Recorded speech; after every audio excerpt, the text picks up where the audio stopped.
Hello guys, welcome back to my channel Alekhya vlogs. Hope all of you are doing good. నేను కూడా చాలా బాగున్నాను. So already మీరు థంబ్నెయిల్లో చూసారు, నేను గోవాలో ఉన్నాను. ఎవరైనా న్యూ టు మై ఛానల్ ఇక్కడ ఎవరైనా ఉంటే please do like, share and subscribe చేసేసుకోండి. Start the video. So this is our cottage స్టేయింగ్కి. ఇప్పుడైతే నేను అగోడా ఫోర్ట్ ఉంది, దాన్ని చూడడానికని వెళ్తున్నాను. So I'm so excited.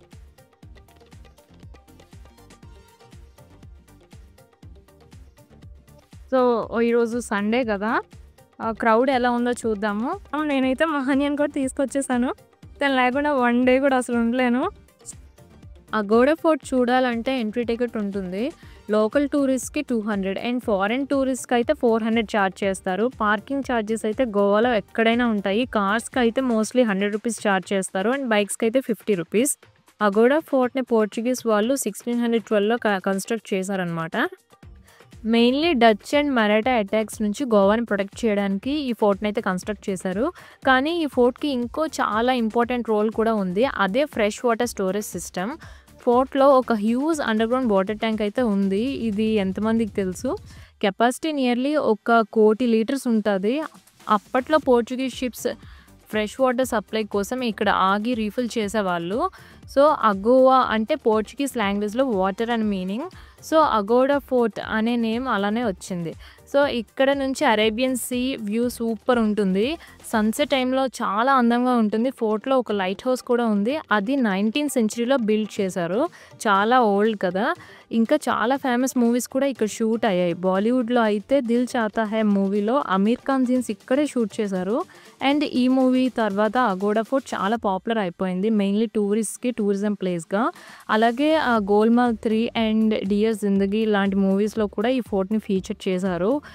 If ఎవరికైనా తెలుసా. ఇక్కడ ఒక సీక్రెట్ టన్నల్ సిస్టమ్ అయితే కూడా ఉంది. అప్పట్లో వార్ టైంలో ఎస్కేప్ రూట్స్ లాగా ఇది యూస్ చేసే వాళ్ళని చెప్తారు.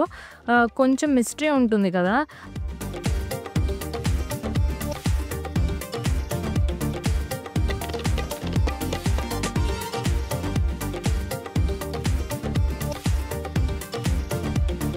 చెప్పాలంటే ఈ ఫోర్ట్ ఒక స్ట్రాంగ్ డిఫెన్సివ్ స్ట్రక్చర్.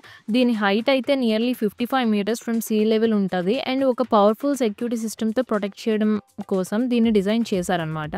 సో ఈ ఫోర్ట్ లొకేషన్ వచ్చేసి మాండోవి రివర్ మౌత్ దగ్గర ఉండడం వల్ల పోర్చుగీస్ నేవీకి పర్ఫెక్ట్ డిఫెన్స్ పాయింట్ అయిపోయింది. ఎనిమీ షిప్స్ వచ్చిన వెంటనే ఇక్కడ నుంచి స్పాట్ చేయగలిగేవారంట. ఇక్కడ మ్యాసివ్ వాల్స్, బ్యాస్టన్స్ అండ్ కెనాన్స్ కూడా ఉండేవి. ఈ ఫోర్ట్లో అయితే 79 కెనాన్స్ ఉండేవంట అప్పట్లో, which made it almost impossible for enemies to attack. Aguada ఫోర్ట్లో ఎక్స్ప్లోరింగ్ చేసి చాలా ఎంజాయ్ చేశాను. హిస్టరీ లవర్స్కి, మెయిన్లీ ఫోటోగ్రఫీ లవర్స్కి అండ్ పీస్గా రిలాక్స్ అవ్వాలని అనుకునే వాళ్ళకి బాగా పర్ఫెక్ట్ ప్లేస్ ఇది. నెక్స్ట్ అయితే మా స్టాప్ వచ్చేసి క్యాండోలిన్ బీచ్. ఈ బీచ్ అయితే గోవాలో one of the cleanest and peaceful beaches. Evening టైంలో సన్సెట్ వ్యూ అయితే చాలా బ్యూటిఫుల్ అనిపిస్తుంది. ఇక్కడ బీచ్లో కొంచెం రిలాక్స్ అయ్యి అలా శాండ్లో నడిచి ఆ వేవ్స్ ఎంజాయ్ చేసాము. ఇక్కడ క్రౌడ్ అయితే కొంచెం తక్కువే ఉంటుంది when compare to other beaches. So పీస్ఫుల్గా స్పెండ్ చేయొచ్చు అని చెప్పి ఇది ప్రిఫర్ చేసాము. టైర్డ్ అయ్యాక ఒక బీచ్ షాక్లో సెటిల్ అయ్యాము అండ్ అక్కడ యమ్మీ డిన్నర్ చేసాము. చాలా ఫుడ్ అయితే చాలా బాగుంది, ఎంజాయ్ చేసాము. Fresh sea food and Goan special items కూడా మేము టేస్ట్ చేసాము and cool breeze, perfect end of the day కదా. అండ్ గోవా బీచ్ ట్రిప్స్కి ఒక స్పెషల్ అట్రాక్షన్ ఉంది, అదేంటంటే కలర్ఫుల్ హెయిర్ బ్రైడ్స్ అయితే ఇక్కడ చేస్తారు. ఇక్కడ క్యాండోలిన్ బీచ్లో చాలా లోకల్ వెండర్స్ ఈ ట్రెండీ హెయిర్ ర్యాప్స్ అనేవి చేస్తారనమాట. సో మోస్ట్లీ లేడీసే ఉంటారు. మీకు నచ్చిన కలర్స్ అవి సెలెక్ట్ చేసుకోవచ్చు. సింపుల్గా ఒక స్మాల్ సెక్షన్ ఆఫ్ హెయిర్ని ర్యాప్ చేస్తారు. బీడ్స్ ఆర్ చామ్స్ ఏదైనా యాడ్ చేయాలంటే చాలా ఫంకీ అండ్ స్టైలిష్ లుక్ అయితే మనకు వచ్చేస్తుంది.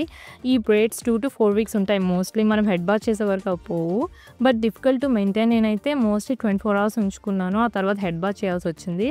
బట్ గోవా మెమరీస్కి పర్ఫెక్ట్ సోవెనీర్. ట్రై చేయండి, సూపర్ ఫన్ ఉంటుంది.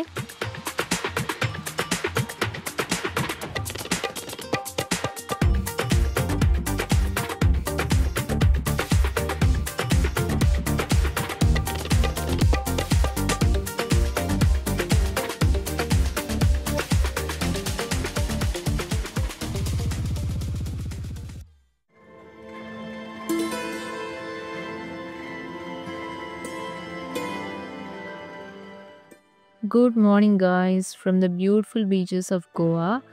ఈరోజు calm and peaceful morning, fresh air, soothing waves, perfect start to the day కదా.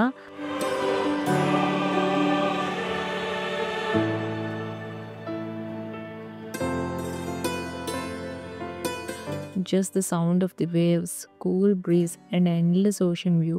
ఈ మూమెంట్ని ఎంజాయ్ చేయడం ఈజ్ అ ప్యూర్ బ్లిస్. మహాన్యాతో బీచ్లో ప్లే చేయడం ఇంకా స్పెషల్. నాకు వేవ్స్తో ఆడుకోవడం, శాండ్లో బిల్డ్ చేయడం ఇంకా చాలా ఫన్ ఉంటుంది కదా. తన ఎక్సైట్మెంట్ చూడడానికైతే నాకు చాలా బాగా అనిపిస్తుంది. Small joys like this makes trips more memorable అనిపిస్తుంది.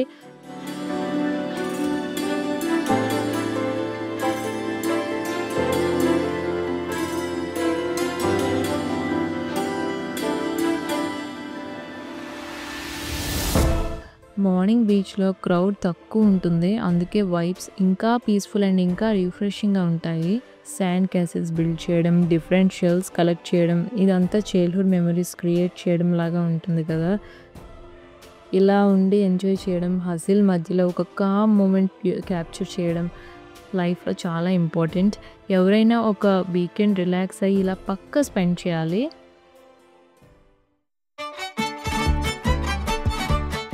అసలు గోవా వెళ్తే కెసినోకి వెళ్ళకుండా ఉంటారు ఎవరైనా? మన నెక్స్ట్ డెస్టినేషన్ ఏంటంటే we're going to Deltin royal casino. ఈ casino India's largest and most luxurious floating casino అని అయితే చెప్పొచ్చు. కెసినోకి అయితే entry price 3,000 to 5,000 per person ఉంటుంది. అకార్డింగ్ టు ప్లాన్స్ బట్టి బెనిఫిట్స్ ఉంటాయి కదా. యాక్చువల్లీ దీనిలో అయితే games, unlimited food and entertainment కూడా ఉంటుంది. కెసినోకి వెళ్ళడానికి ఫెరీ రైడ్ అయితే ఉంటుంది. నైట్ టైంలో ఈ రైడ్ చాలా బ్యూటిఫుల్గా ఉంటుంది. విత్ సీ వ్యూతో లగ్జరీ కెసినోకి అప్రోచ్ అవ్వడం ఒక యూనిక్ ఎక్స్పీరియన్స్ అయితే నేను చెప్తాను. కెసినో లోపల ఎంటర్ అవ్వగానే ఒక Las Vegas style luxury feel అయితే నాకు వచ్చింది. Live gaming tables, slot machines and poker, blackjack ఇలాంటివి ఎవ్రీథింగ్ అవైలబుల్ ఉంటాయి ఇక్కడైతే అన్లిమిటెడ్ బఫే డిన్నర్ కూడా ఉంటుంది. Indian, Chinese, continental and seafood whatever చాలా ఆప్షన్స్ ఉంటాయి అండ్ చాలా డెలిషియస్గా కూడా ఉంది ఫుడ్ అయితే. కెసినోలో అయితే ఎంజాయ్ చేయడం ఒకటే, బట్ రెస్పాన్సిబుల్ అయితే గేమింగ్ ఇంపార్టెంట్ కదా. గ్యాంబుల్ చేయడం ఫన్నే కానీ బట్ లిమిట్ మెయింటైన్ చేయాలి కదా.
కెసినోలో గేమింగ్, ఎంటర్టైన్మెంట్ ఎక్స్పీరియన్స్ చేశాక రూఫ్ టాప్ డెక్ అయితే వచ్చాం. ఇక్కడ నుంచి గోవా సిటీ లైట్స్, ఇంకా రివర్ రిఫ్లెక్షన్, క్రూజ్ షిప్స్ చాలా మెస్మరైజింగ్ వ్యూ అయితే అనిపించింది. మన కెసినో ఎక్స్పీరియన్స్ సూపర్ ఫన్గా ఉంది. మీరు కూడా గోవాకి వస్తే డెల్టిన్ రాయల్ తప్పకుండా ట్రై చేయండి. ఇప్పుడు మా గోవా జర్నీలో ఇది ఒక unique attraction, that is nothing but అదే బ్రహ్మలోక్ మ్యూజియం. ఇక్కడ అయితే 3D art, interactive exhibits and immersive experiences మన కోసం వెయిట్ చేస్తుంటాయి. మ్యూజియంకి ఎంట్రీ ప్రైస్ అయితే ఈచ్ పర్సన్ 400. టికెట్ కౌంటర్ దగ్గర అయితే చాలా ఫ్రెండ్లీ స్టాఫ్ ఉన్నారు. వాళ్ళైతే క్విక్ ఎంట్రీ ప్రాసెస్ చేస్తున్నారు అనమాట. అండ్ టైమింగ్స్ కూడా మార్నింగ్ 10 AM నుంచి 8 PM వరకు అయితే ఉంటుంది నైట్.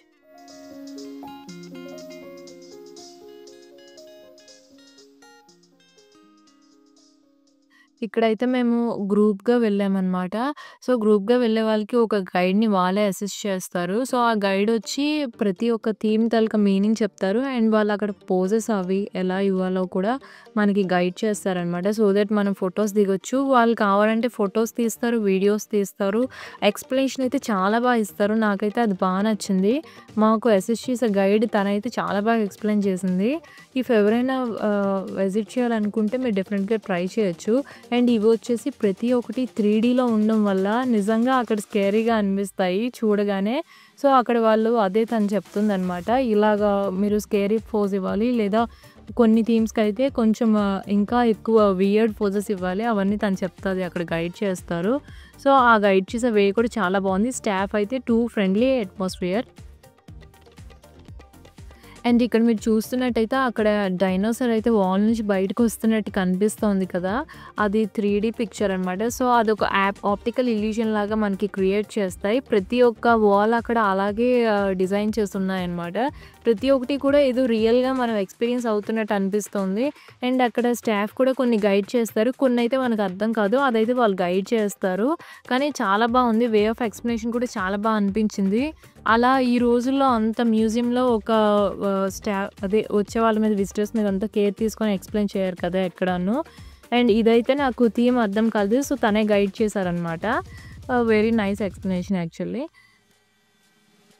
సో, ఇదైతే అక్కడ మనం బ్రిడ్జ్‌లోని ఒక కొండలలోని బ్రిడ్జ్‌లో ఎక్స్‌పీరియన్స్ అవుతున్నట్టు ఇటు అటు ఊగిపోయే వంతెన అలాంటివి ఉంటాయి కదా! సో, ఆ ఎక్స్‌పీరియన్స్‌నైతే ఇక్కడ మీరు క్లియర్‌గా చూడొచ్చు. అక్కడైతే రియల్‌గా అనిపిస్తది. ఇఫ్ ఇన్ కేస్ మీరు ఈ వీడియోలో చూస్తే ఇక్కడ కూడా చాలా రియల్‌గా అనిపిస్తుంది. అండ్ ఇదైతే ఒక కేవ్‌లోంచి బయటికి చూస్తున్నట్టు ఎస్కేప్ అవ్వడానికి. సో, దాని థీమ్ అదనమాట. ఆ వాల్ మీద ఆ type of optical illusion create చేయడం అనేది చాలా గ్రేట్ కదా! అండ్ ఇదొచ్చేసి రాక్ క్లైంబింగ్. సో, మీరు చూస్తున్నట్టయితే సేమ్ రాక్‌ని క్లైంబ్ చేస్తున్నట్టే ఉంది. అండ్ ఇవైతే కంప్లీట్‌గా గోస్ట్ థీమ్‌తోనే ఇచ్చారు. ఇదంతా కంప్లీట్‌గా ఆప్టికల్ ఇల్యూషన్‌లా క్రియేట్ చేశారు. ఇది చాలా యూనిక్‌గా ఉంది కదా! అక్కడైతే కిందన ల్యాండ్‌లోకి పడిపోతున్నట్టనమాట. అండ్ ఇది వచ్చేసి అలౌద్దీన్ కార్పెట్. అండ్ మీరు ఇక్కడ చూస్తున్నట్టయితే ఈచ్ అండ్ ఎవ్రీ వాల్ కూడా ఇలా డిఫరెంట్ టైప్స్ ఆఫ్ పెయింటింగ్స్ ఉన్నాయి. ఇదొచ్చేసి కంప్లీట్‌గా 3డీ రూమ్ లాగా డిజైన్ చేశారు. అది కంప్లీట్ ఆప్టికల్ ఇల్యూషన్. ఏం చూసినా సరే మనకి అదేదో బయటకొస్తున్నట్టు లేదా కొంచెం కళ్ళు తిరుగుతున్నట్టు అలా అనిపిస్తదా? అక్కడైతే చాలా సర్ప్రైజింగ్‌గా అనిపించింది. So, this is the mirror maze. Mirror maze అయితే ఎంటర్ అయ్యాము. ఆల్రెడీ చాలా సార్లు చేశాను. బట్ ఇది చాలా బావుంది. ఒక ఆప్టికల్ ఇల్యూషన్‌లా క్రియేట్ చేశారు. చాలా బావుంది. మంచి లైటింగ్ ఇచ్చారు. బయటికి అసలు దొరకట్లేదు. అంత కష్టంగా ఉంది. బట్ చాలా బావుంది. ఫోటోస్ తీసుకోవడానికి కూడా చాలా బావుంటది. Maybe this is the hidden museum ఎవరికీ తెలీదనుకుంటా. మోస్ట్‌లీ తక్కువ మందికి తెలుస్తది. మేబీ గోవా రెసిడెంట్స్‌కి. చాలా బావుంది. ఎవరైనా రావాలనుకునే డెఫినిట్‌గా ఇది మాత్రం మస్ట్ రికమెండెడ్. Don't miss.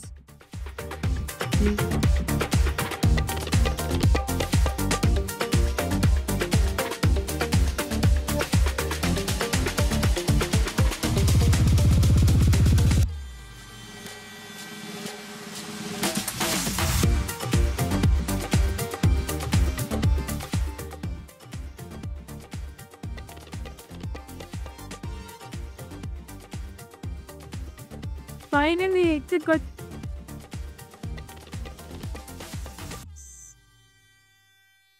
మా అయితే ఫుల్ బాధల్లో ఉంది.